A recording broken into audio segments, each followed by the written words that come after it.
through the main part of the house just before your man arrives. Gather up school books, toys, papers, and run the dust off over the tables. During the colder months of the year, you should prepare a light fire for him to unwind by. Your man will feel that he has reached his haven of rest and order, and it will give you a lift too to see him happy after a long day's work. How did an article from 1970 make it on this? After all, catering for his comfort will provide you with immense personal satisfaction. Minimize all the noise. At the time of his arrival, eliminate all the noise of the washer, dryer, or vacuum. Oh my God. Try to encourage the children, if you have any, to be quiet. Be happy to see him. Greet him with a warm smile and show sincerity in your desire to please him. Listen to him. You may have a dozen important things to tell him, but the moment of his arrival is not the time. Let him talk first. Remember, his topics of conversation are more important than yours. Make the evening his. Never complain if he comes home late or goes out to dinner or other places of entertainment without you. He may need to work overtime at work. Instead, try to understand his world of strain and pressure that is very real and that he needs to be at home and Big relax. words, I understand. Try to make sure that your home is a place of peace, order, and tranquility where your man can renew himself in body and spirit.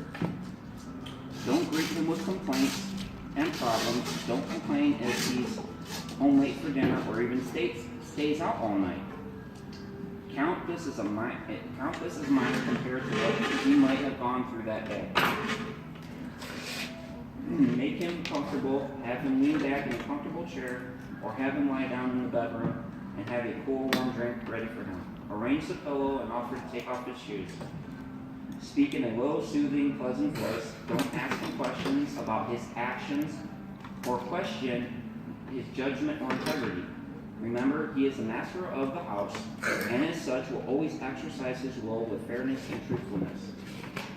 Once he has a chance to have his evening meal, clear the dishes and wash up promptly.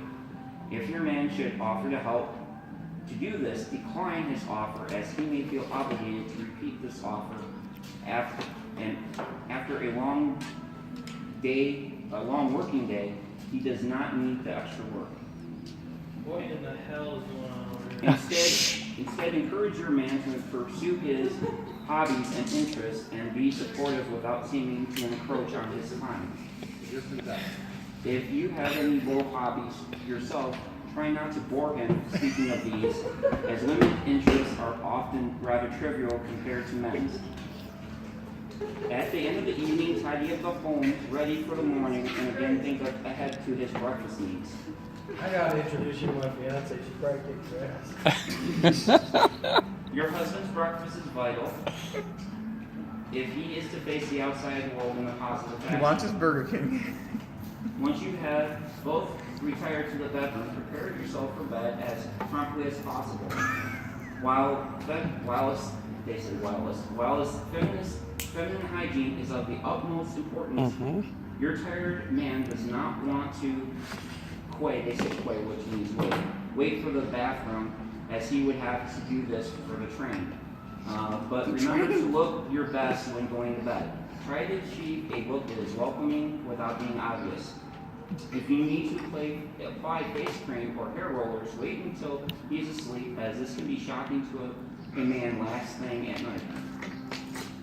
When it comes to the possibility of intimate relations with your man, it is important to remember your vows, your marriage vows, in particular, your commitment to obey him.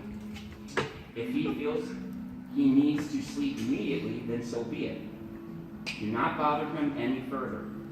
In all things, be led by your man's wishes. Do not pressure him in any way to stimulate intimacy. Should your man suggest congress, which means sex, then accede humbly, all while being mindful that a man's satisfaction is more important than a woman's satisfaction. When he reaches his moment of fulfillment, a small moan from yourself is encouraging to him and quite sufficient to indicate any enjoyment that you may have had. Should your man suggest any of the more unusual practices, be obedient and uncomplaining, but register. What do they any mean unusual reluctance. practices? What are they talking about last section? Be obedient and uncomplaining, but register any reluctance by remaining silent. I don't understand. Could you elaborate on that, please?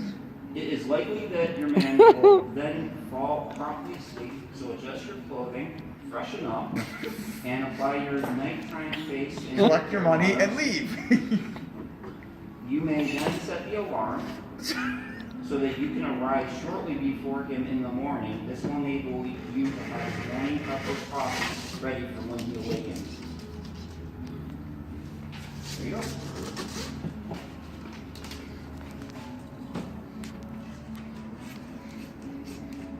And you have issue with this. You consider that slavery.